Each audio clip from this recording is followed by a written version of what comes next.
ናቸው? ስምን የሚሰርዙ የሚደምሱ ናቸው። ክፉ እነማን ናቸው? በንጹሐን ደም የሚታጠቡ ናቸው። ክፉዎች እነማን ናቸው? በሚዛን የሚያጭበረብሩ ናቸው። ክፉዎች እነማን ናቸው? ጽንስን ያስወረዱ ናቸው። ክፉዎች እነማን ናቸው? በሐሰት የሚመሰክሩ ናቸው። ክፉዎች እነማን ናቸው? መተተኛ ቤት፣ አስማተኛ ቤት፣ ድግምተኛ ቤት፣ ጠንቋይ ቤት የሄዱ በእግዚአብሔር ላይ ደባል ነገር ያመልኩ እነሱ ናቸው ክፉዎች። ለክፉዎች ሰላም የላቸውም ይላል አምላኬ። ክፉ ከሆንን ሰላም የለንም። በአማረ ቤት ልንኖር እንችላለን። ዘመነኛ መኪና ልናሽከረክር እንችላለን። በቀን 2 እና 3 ጊዜ ልብሳችንን ልንቀይር እንችላለን። አቃጥለን ማንጨርሰው ገንዘብ ባንክ ቤት ውስጥ ሊኖረን ይችላል። ክፉ ከሆነ ግን ሰላም በገንዘብ ብዛት ሰላም ማግኘት፣ በሀብት በብልጽግና ሰላም ማግኘት፣ ሰላም የሚገኘው ረፍት የሚገኘው ወገኖቼ እግዚአብሔርን በመፍራት እንደ ሕጉ እንደ ትእዛዙ እንደ ቃሉ በመኖር በመጽሐፍ ሕግን ለሚወዱ ብዙ ሰላም ነው እንቅፋትም የሌለባቸውም አለ ዳዊት። ሕግን ለሚወዱ ብዙ ሰላም ነው እንቅፋትም የሌለባቸውም። እባካችሁ ሕጉን እንውደድ። ብዙ ሰላም እንዲኖረን፣ ብዙ ደስታ እንዲኖረን፣ ብዙ እርካታ እንዲኖረን፣ ብዙ ረፍት እንዲኖረን፣ ባለን ነገር ደስተኞች ሆነን መኖር እንችል። ሕጉን እንውደድ። ሥጋ ሁሉ ማለት ሥጋ ለባሽ ሁሉ ማለት ነው። የሰው ልጅ ሁሉ ማለት ነው። ጸሎትን ወደምትሰማ ወደ አንተ ይመጣል አለ። ወገኖቼ እግዚአብሔር ጸሎትን ይሰማል። መቼ እንደሚመልስ ነው ማናውቀው። መቼ እንደሚያናብስ ነው ማናውቀው። መቼ የተቆረጠውን እንደሚቀጥል ነው ማናውቀው። መቼ ሐዘናችንን ወደ ደስታ እንደሚለውጥ ነው ማናውቀው። ነገር ግን እርግጠኛ ሆነን የምንናገረው እግዚአብሔር የማንም ባለዕዳ አይደለም። ጸሎትን ይሰማል፣ ሰምቶ ደግሞ መልስ ይሰጣል። ሥጋ ሁሉ ጸሎትን ወደምትሰማ ወደ አንተ ይመጣል። አድራዊቱ የተባለውንም አለማድረግ ኃጢአት ነው። ባልንጀራህን እንደ ራስህ አድርገህ ውደድ ተብሎ ተጽፏል። ባልንጀራህን እንደ ራስህ አለመውደድ ኃጢአት ነው። እህትን እንደ ራስህ አለመውደድ፣ ወንድምን እንደ ራስህ አለመውደድ፣ ባልንጀራህን እንደ ራስህ አለመውደድ። እኔ ከሞትኩ ሰርዶ የቀር አለች አዋልያ እንደተባለ እንደው በቃ ለራሳችን ብቻ መሸነጋ የምናስብ ከሆነ ለወንድማችን ለእህታችን ማናስብ ከሆነ ባልንጀራችንን እንደ ራሳችን ካልወደድን ይሄ ኃጢአት ነው። አንዳንድ ሰዎች እነሱ በልተው ከጠገቡ ስለ ተራበው ማያስቡ ማይሞቃቸው ያደርጋቸው ሰዎች አሉ። እነሱ ቀጥተው ከነቁ ስለተጠሙት የማያስቡ ሰዎች አሉ። እነሱ ለብሰው ከደመቀባቸው የታረዙትን የማያስቡ ሰዎች አሉ። ይህ ኃጢአት ነው ያለ ነው መጽሐፍ ቅዱስ። አድርጉ የተባለውንም አለማድረግ ኃጢአት ነው። የሰንበትን ቀን ትቀድስ ዘንድ አስብ ተብሏል። ሰንበትን አለመቀደስ አለማክበር ኃጢአት ነው። አባትና እናትን አክብር ተብሏል። አባትና እናትን አለማክበር ኃጢአት ነው። ለዚህ ሐዋርያው ያዕቆብ ምን አለ? በጎ የሆነውን ነገር አውቆ ለማያደርገው ኃጢአት ይሆንበታል። አምላካችን እግዚአብሔር ክፉ ከሆነ ሰላም ከሚነሳ ከሚያስጨንቀ ሞት ለክርስቲያኖች ጥቅማቸው ነው። ሞት ለመምህራችን ጥቅሙ ነው። ዘፊልጵስዩስ ምዕራፍ 1:21 ላይ ለእኔ ሕይወት አለ ሐዋርያው ሞትም ቢሆን ጥቅም ነው አለ። ሞት ከዚህ ዓለም ውጣ ውረድ ማረፊያ ነው። ሞት ወደ እግዚአብሔር የምንሄድበት መንገድ ነው። ሞት ወገኖቼ ለትንሣኤያችን ዋዜማ ነው። ስለዚህ እነዚያን ተስፋ መቁረጥ ሐዘንን አናድርግ። ስለጎደለብን ነው የምናዝነው። እሱን የመሰለ ስላጣን ነው የምናዝነው። ቤተክርስቲያን ስለጎደለባት ነው የምናዝነው። በተለይ በዚህ ዘመን ስለሚያስፈልገን ነው የምናዝነው እንጂ ሌላ ምንም ቀረብን ያለን የምናዝነው። ስለዚህ አናማርም። ማይገባ የስንፍና ቃል ከአንደበታችን አውጣ። እግዚአብሔር ትክክል ነው፣ በስራው አይሳሳትም።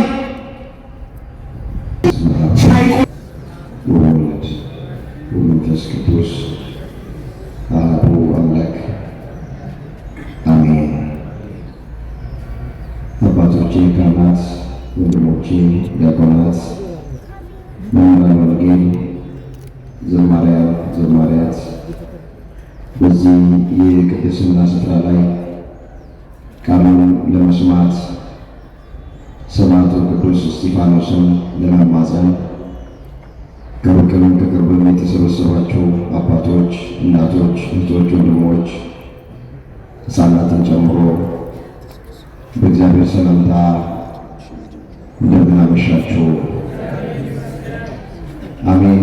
አምላካችን እግዚአብሔር ያለፈውን ጊዜ በሰላምና በጤና አስፈጽሞን በዕድሜያችን ላይ ይህችን ቀን ተጨማሪ አድርጎልን ቃሉ በሚነገርበት ስፍራ ላይ የሰበሰበን የአባቶቻችን አምላክ የእኛም አምላክ እግዚአብሔር ስለማይነገር ስጦታው ቅዱስ ጳውሎስ እንደተናገረ ክብርና ምስጋና ይግባው። የእናታችን የእመቤታችን የቅድስት ድንግል ማርያም አማላጅነት አይለየን።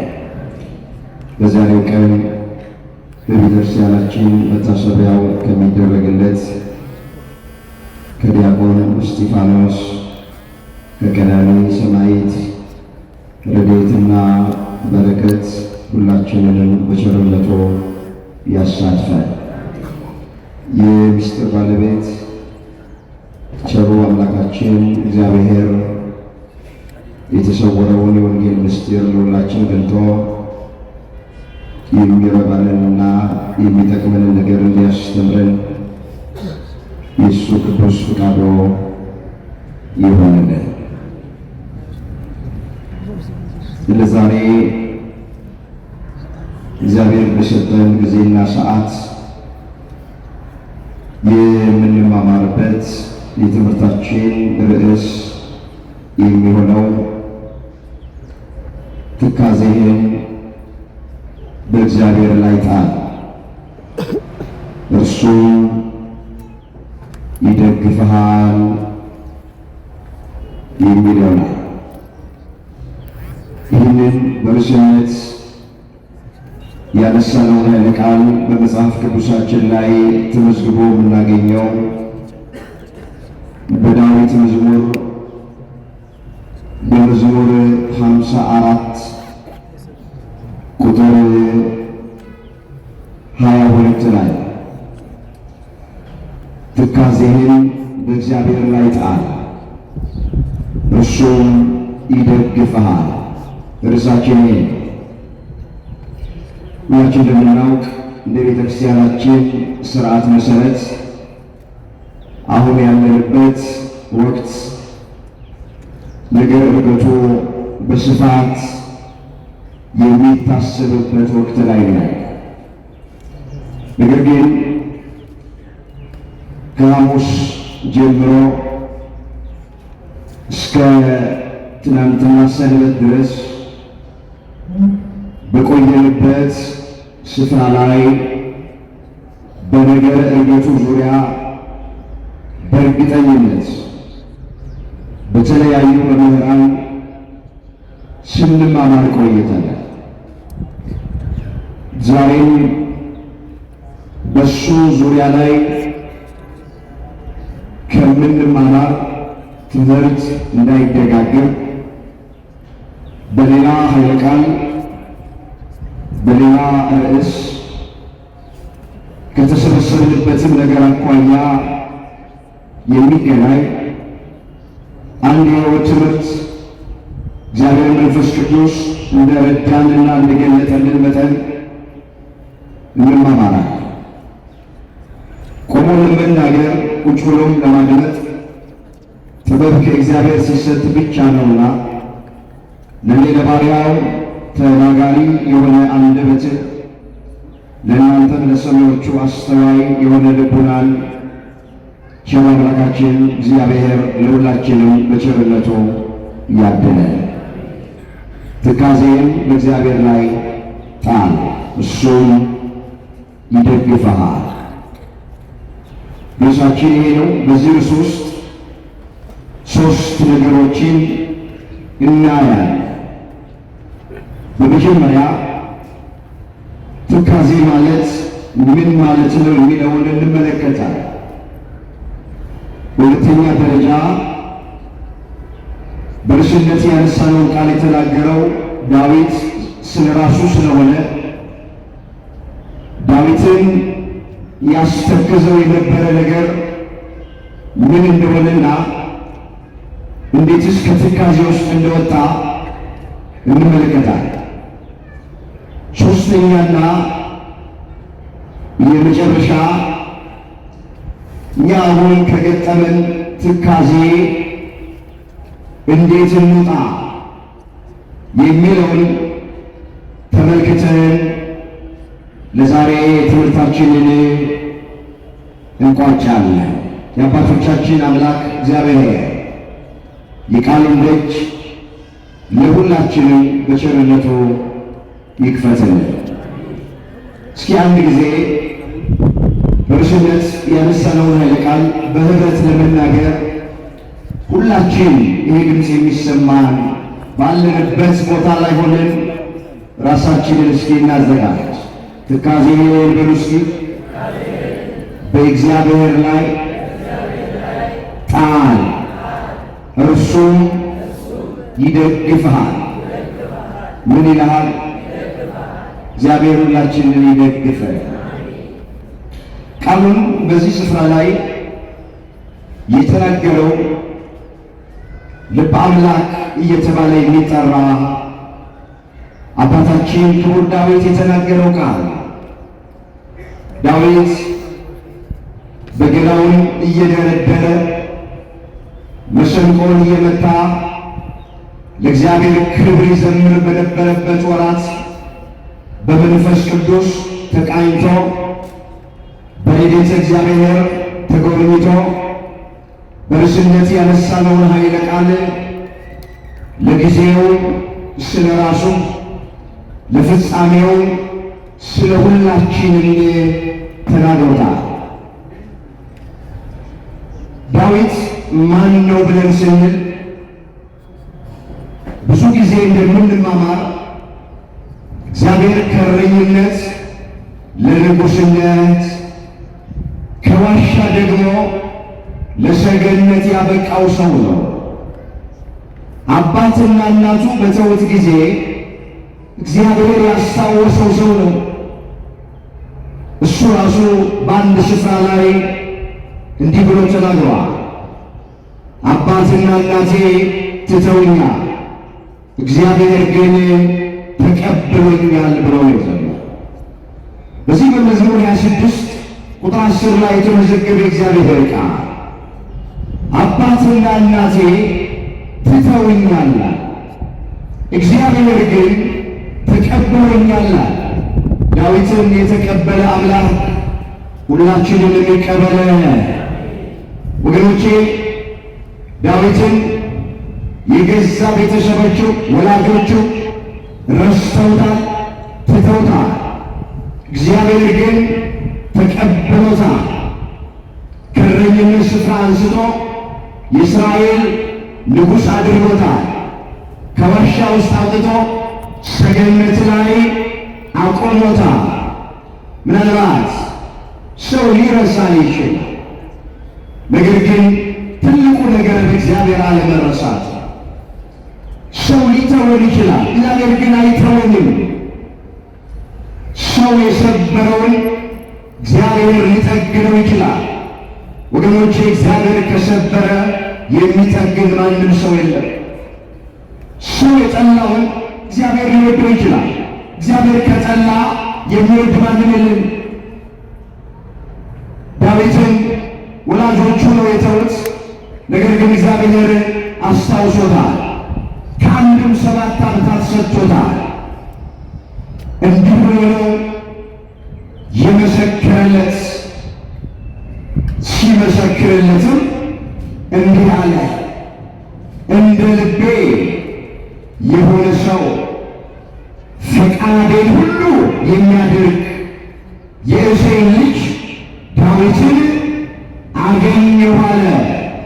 የሐዋርያት ሥራ ምዕራፍ 13 ቁጥር 22 ላይ የተመዘገበ እግዚአብሔር ቃል ሲመሰክርለትም እንደዚህ አለ። ለዳዊት የሚመሰክረው ሐሰት ለባህሪው የማይስማማው አምላካችን እግዚአብሔር ነው። ወገኖቼ የሰው ምስክርነት ብዙ ጊዜ ሐሰት የተቀላቀለበት ነው። ሰው ምንም ያልገደለውን 10 ገደለ ብሎ ሊመሰክር ይችላል። 10 የገደለውን ምንም አልገደለም ብሎ የሰው ልጅ ይመሰክራል። እግዚአብሔር ለባህሪው ሐሰት አይስማማውም። እሱ እውነተኛ ነው። ሲመሰክር እውነት ይመሰክራል። ይሄ እውነተኛው አምላክ ለዳዊት እንዲህ ብሎ መሰከረለት፣ እንደ ልቤ የሆነ ሰው አለ። እንደምን የሆነ ሰው? ዳዊት እንደ እግዚአብሔር ልብ ነው። ብዙዎቻችን እንደ ልባችን እንኳ ፈቃድን ሁሉ የሚያደርግ አለ። ብዙዎቻችን የራሳችንን ፈቃድ ለመፈጸም ነው የምንሯሯጠው። ዳዊት የእግዚአብሔርን ፈቃድ ነው ያስቀድመው። ፈቃድን ሁሉ የሚያደርግ የእሴይ ልጅ ዳዊትን አገኘሁት አለ። ዳዊትን ያገኘ አምላክ እስቲ እኛንም ያገኘን። አሜን ነው። አገኘሁት አለ። በጎች በሚጠብቅበት ስፍራ ዋሻ ውስጥ እረኛ በነበረ ጊዜ እግዚአብሔር ዳዊትን አገኘው። ቅዱሱን ቅባት ቀባው፣ 7 ዓመታትን ሰጠው። ታሪኩ ተቀየረ፣ ነገሩ ተገለበጠለት። እንግዲህ ሰው ባጭሩ በርዕስነት ያነሳነውን ቃል በዚህ ስፍራ ላይ የተናገረው ምንድን ነው ያለው? ትካዜህን አለ በእግዚአብሔር ላይ ጣለዋል። በማ ላይ ጣል? ስሙን ጥሩት። በማ ላይ ጣል? በእግዚአብሔር ላይ ጣል አለና እሱም ይደግፈሃል። እስኪ ዳዊትን ያስተክዘው የነበረ ነገር ምንድን ነው? ለምን ተናገረ የሚለውን ከማየታችን በፊት ራሱ ትካዜ ማለት ምን ማለት ነው? እሱን አስቀድመን እንየው። ወንዶቼ የመጽሐፍ ቅዱስ መዝገበ ቃላቱን ስንመለከት ትካዜ ማለት ከማሰብ ብዛት የሚመጣ ጭንቀት ነው ብሎ ነው የሚፈታው።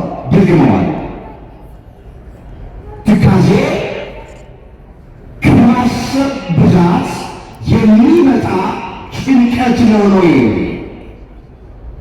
የምናስባቸው ነገሮች እንደምንፈልገው ሳይሆን ሲቀሩ ትካዜ ውስጥ እንገባለን። በአንድም ይሁን በሌላ ምክንያት ሰው በዚህ ዓለም ላይ ሲኖር ይጨነቃል፣ ይተክዛል። የትካዜው አይነት ይለያል። መጠኑ፣ አይነቱ ወገኖቼ ሊለያይ ይችላል። ሁላችንም ሕይወት ውስጥ ግን ትካዜ ይገጥመናል። ከማሰብ ብዛት እንጨነቃለን። መጽሐፍ እንደዚህ ይላል። እዚህ በመጽሐፈ መክብብ በምዕራፍ 2 ቁጥር 23 ላይ ዘመን ሁሉ ለሐዘን ጥረትም ደግሞ ትካዜ ነው ይላል ጠቢቡ ሶሎሞን ሲናገር። ዘመን ሁሉ ለሐዘን ይላል፣ ጥረትም ሁሉ ትካዜ ነው። በዚህ ዓለም ላይ ሐዘን ይፈራረቃል፣ ትካዜ ይገጥመናል። የሚያስጨንቁ ነገሮች በሕይወታችን ይገጥመናል። ለምን? የመጨረሻው ዘመን ስለሆነ የሚያስጨንቅ ነገር በሕይወታችን ይገጥመናል። እንዲህ ተብሎ እንደተጻፈ ሐዋርያው ቅዱስ ጳውሎስ በሃይማኖት ለወለደው ለልጁ ለጢሞቴዎስ እንዲህ ብሎ ጽፎለታል።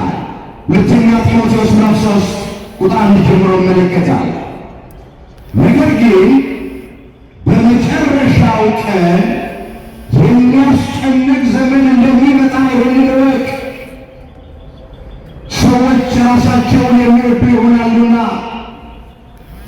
ገንዘብን የሚወዱ ትምክህተኞች፣ ትዕቢተኞች፣ ተሳዳቢዎች፣ ለወላጆቻቸው የማይታዘዙ፣ የማያመሰግኑ፣ ቅድስና የሌላቸው፣ ፍቅር የሌላቸው፣ እርቅን የማይሰሙ ሐሜተኞች፣ ራሳቸውን የማይገዙ ጨካኞች፣ መልካም የሆነውን የማይወዱ ከዳተኞች፣ ችኩሎች፣ በትዕቢት የተነፉ፣ ከእግዚአብሔር ይልቅ ተድላን የሚወዱ ይሆናሉ።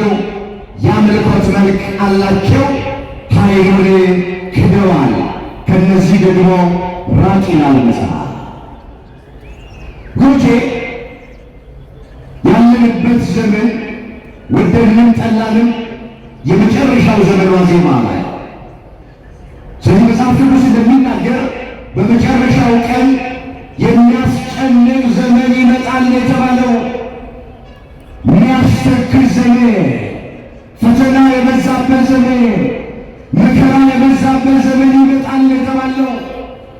ስለዚህ በብዙ ምክንያት እንተክዛለን፣ እንጨንቃለን፣ እናዝናለን። ቅዱስ ዮሐንስ ወልደ ነጎድጓድ ምን ብሎ ነው የተናገረው? ከእግዚአብሔር እንደሆንን ዓለምን በመላው በክፉ እንደተያዘ እናውቃለን ነው የሚለው። እዚህ አንደኛ የዮሐንስ መልእክት ምዕራፍ 5 ቁጥር 19 ላይ የተመዘገበ እግዚአብሔር ቃል። እስኪ ቃሉን አብረን እንበለው። ከእግዚአብሔር እንደሆንን በልስ ዓለምና መላው በክፉ እንደተያዘ እናውቃለን። ምን እንላለን? ከእግዚአብሔር እንደሆነን አለ። በጥምቀት የእግዚአብሔር ሆነናል። በእምነት የእግዚአብሔር ሆነናል።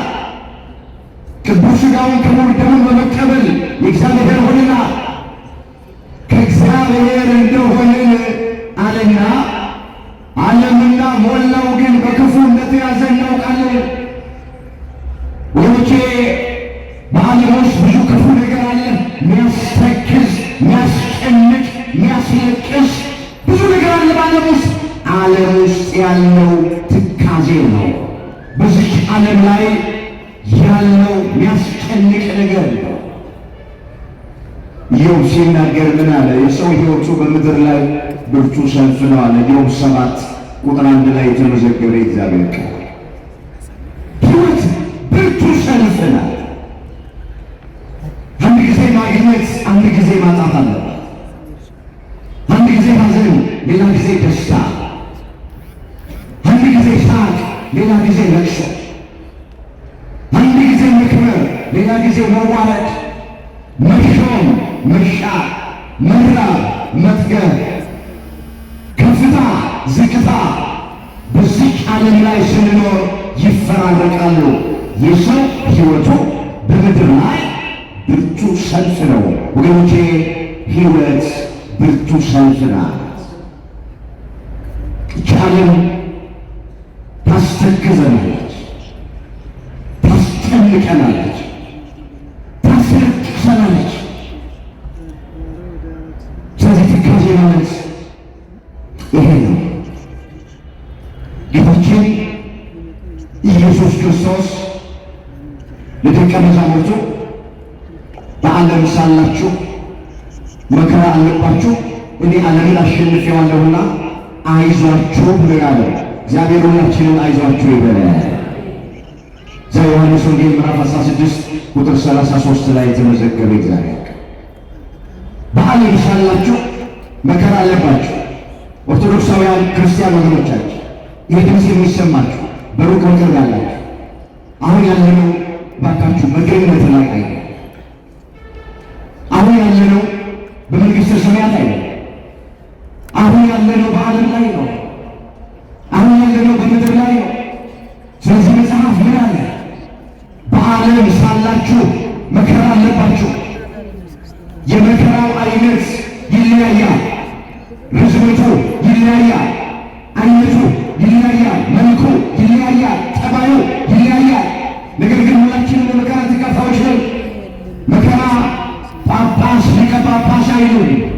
መከራ ባህታዊ መነኩሴ አይልም።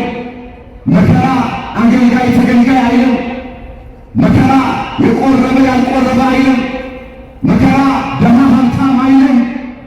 በዓለም ሳላችሁ መከራ አለባችሁ፣ እኔ ዓለምን አሸንፌዋለሁና አይዟችሁ ተብሎ የተጻፈ። አሁንም እግዚአብሔር አይዟችሁ ይበለን ሁላችንም። ስለዚህ በዚህ ዓለም ላይ ትካዜ፣ ሐዘን፣ ጭንቀት ይኖራል። ትካዜ ማለት ከላይ እንደተመለከትነው ከሀሳብ ብዛት የሚመጣ ጭንቀት መጽሐፍ ቅዱስ ትካዜ እያለ ይጠራዋል። ወደ ሁለተኛው ሀሳብ እስኪ እንሄድ። ዳዊት በርዕስነት ያነሳነውን ቃል ስለምን ተናገረው? ዳዊት ያስተክዘው የነበረስ ነገር ምንድን ነበረ የሚለው እስኪ አሁን እንምጣ። ወንዶቼ ዳዊትን